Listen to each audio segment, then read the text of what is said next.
Hi, I'm David Berlin with Blockchain Journal. I'm here in Davos, Switzerland at World Economic Forum, and I'm roaming all up and down the promenade, the main road that leads into the Congress Center where the World Economic Forum is taking place, looking for enterprise blockchain stories, and I believe I've found one. And my guest right now is Monique Morrow. She is a senior distinguished engineer of emerging technology at a company called Cineverse. So Monique, thank you very much for joining me on the show. Well, it's a pleasure to be here. Yeah, it's great to have you. What I'd like to ask first, so that all of our viewers understand, what is Cineverse and how big is it? Well, Cineverse is a company that's quite old. I'll say over 30, probably 37 years old, based in Tampa, Florida, and mainly focused on mobile communications. So, SMS, text messaging. So messaging overall is what its focus has been.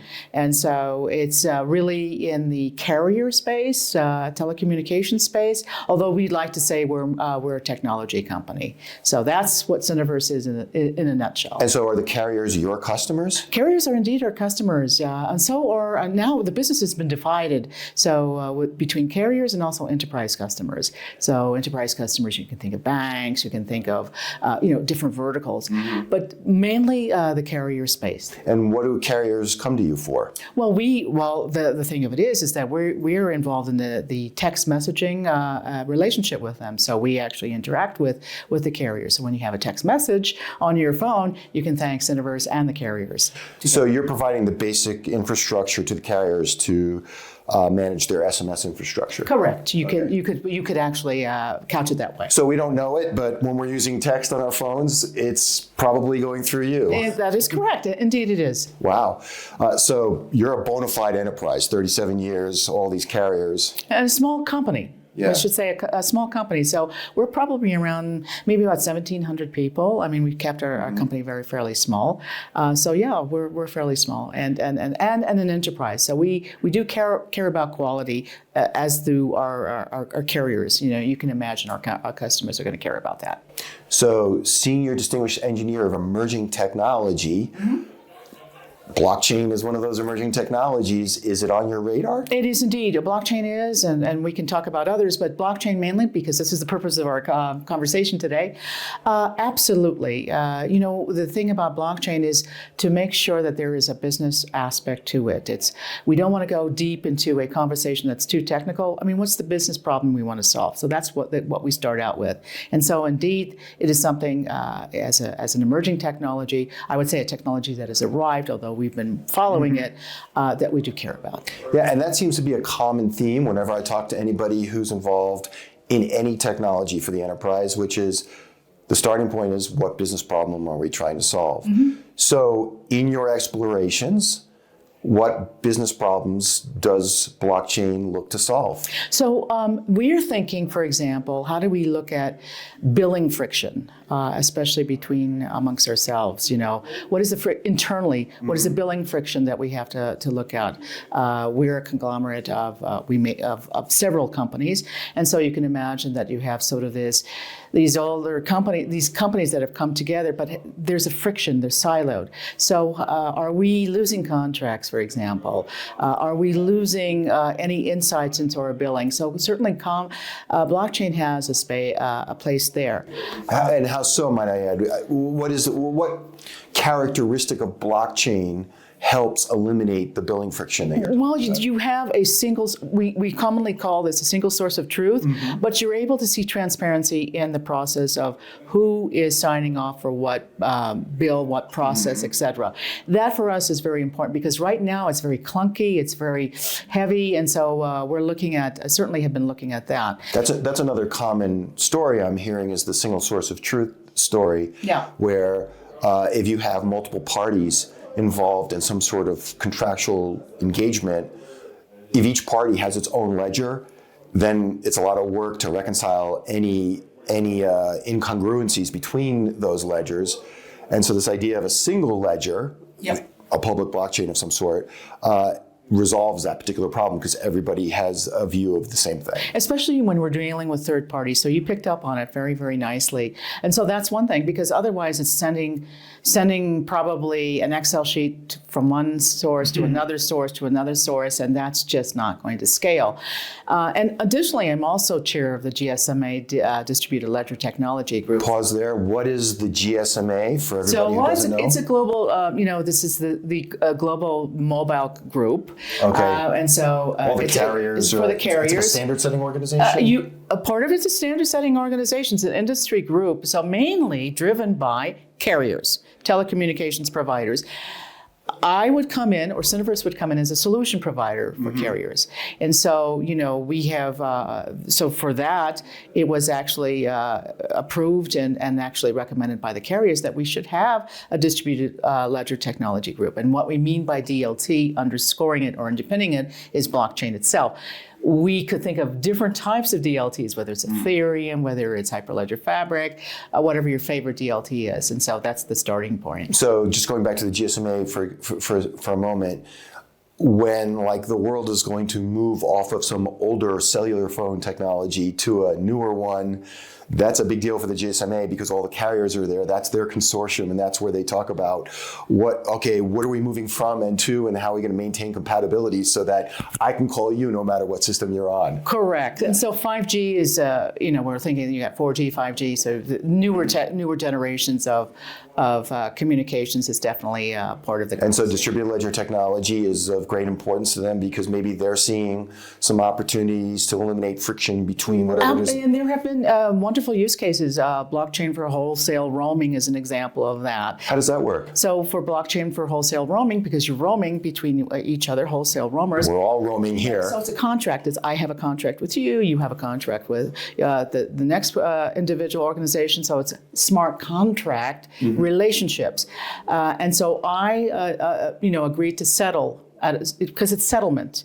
You're settling a price. Carriers, right? Between carriers. Yeah, so I'm on Verizon.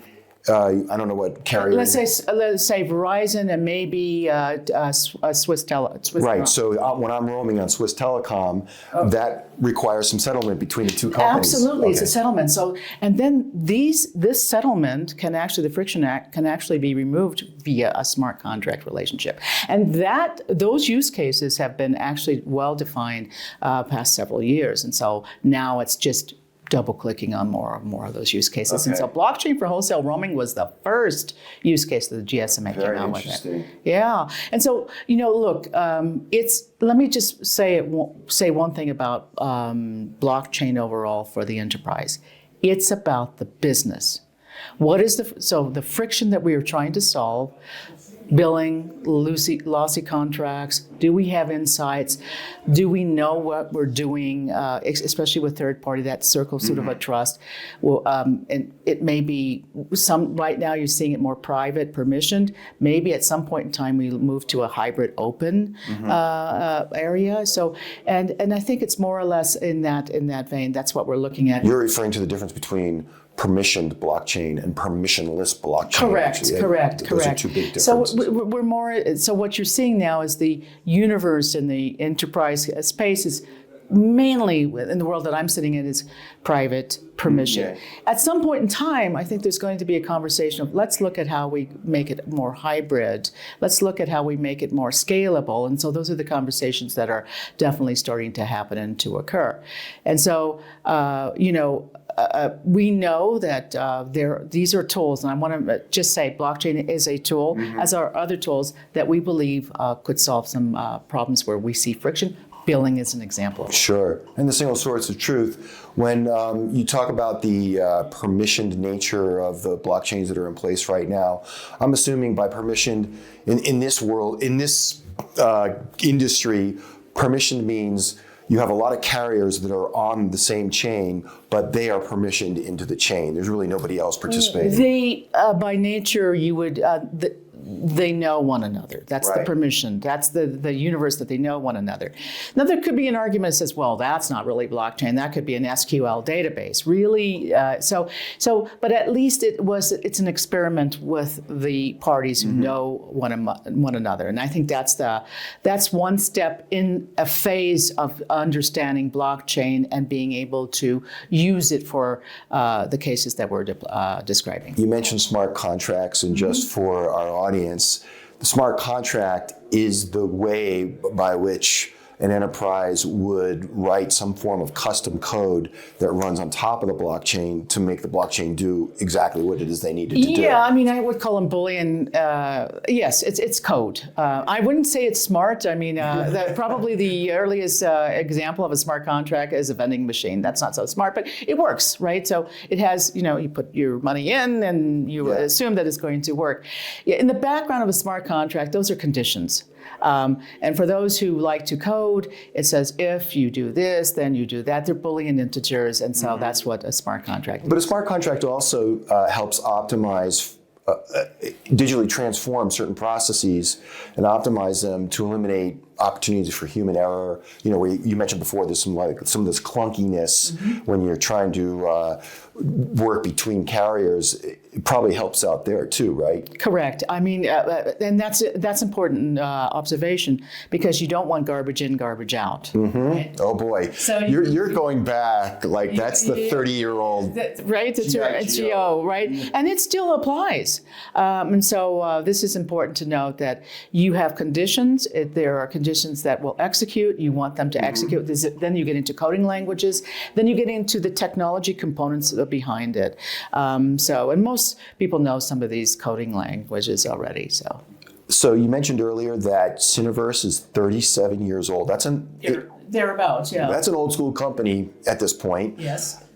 How difficult was it to get an old school company like that on board with a brand new technology like blockchain, especially given what's been happening in the cryptocurrency space over the last year? Because a lot of people are just seeing headlines in the news that basically sullies the underlying technology to some extent, maybe to an extent where they sort of say, no, we don't want any part of that, when they don't realize that blockchain as an application platform is very different from cryptocurrency and all of the retail investment going on in that. Well, I mean, I've been with the company circa about 3 years. So it's all about bringing in people to evolve the business together. So it's taking the business along a journey.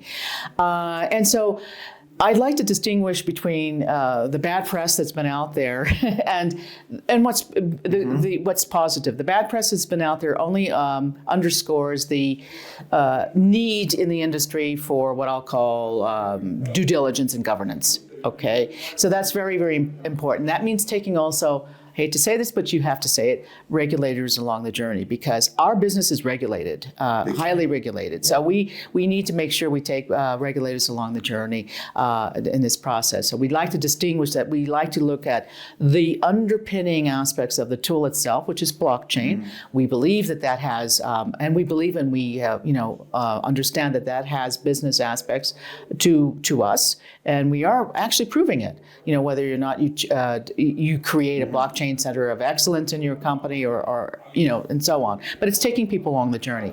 And with regard to crypto, with regard to other aspects of it, even though we settle in fiat, we settle in dollars and euros and stuff, we don't settle in crypto. So, and we're not at that aspect, we're not at that point yet to settle in something called crypto. We're going to keep it at fiat at this point in time until proven otherwise. So.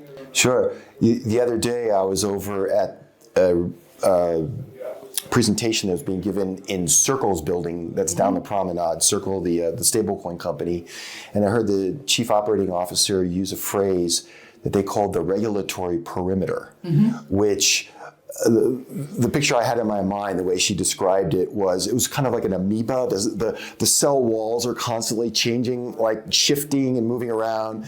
Gary Gensler from the SEC says one thing one day and another thing the next, and the regulatory perimeter changes shape.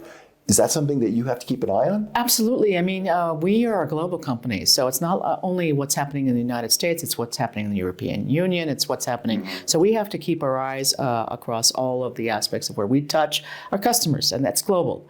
So we do care about what we call, I think the regulatory perimeter is a very good term. Yeah. And it means also, now the thing is it means taking regulators along the journey.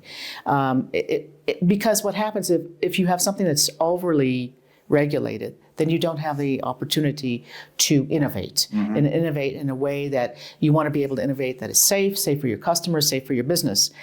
So it's important that regulators be taken. So when you say you're taking them along on the journey, that must mean that you are in touch with the regulators and trying to influence. We are in touch with regulators. I mean, even within the GSMA, did you have to be in touch with regulators? Otherwise, what happens is, as I stated before, they're off looking at this, and then you're disjointed, and then something happens, and then you have to actually abide by what is regulation.